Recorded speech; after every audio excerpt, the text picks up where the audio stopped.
મોટા સમાચાર આવી રહ્યા છે। સમાચાર બ્રેકિંગ ન્યૂઝ ફ્લેશ કરવામાં આવે। વડોદરા કોર્પોરેશનમાં કોન્ટ્રાક્ટના કર્મચારીઓએ હોબાળો મચાવ્યો છે અને કોન્ટ્રાક્ટ કર્મચારીઓએ મહાનગરપાલિકા કમિશનર દિલીપ રાણાને રસ્તો રોક્યો છે।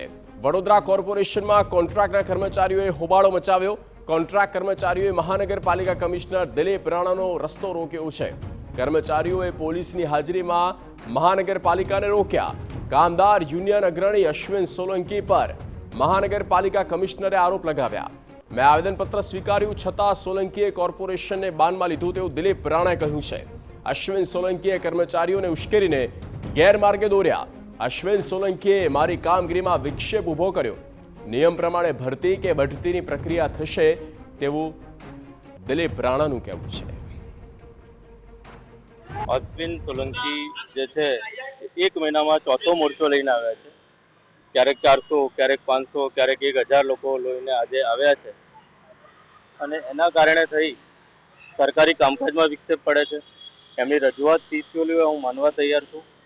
મેં એમનું આવેદન જ્યારે આવ્યું ત્યારે મેં નીચે જઈ અને એમનું આવેદન સ્વીકાર્યું, બધાની વચ્ચે જઈને સ્વીકાર્યું, પણ તેમ છતાં અત્યારે 1000 માણસો લઈ અને રસ્તો રોકીને ઊભા છે।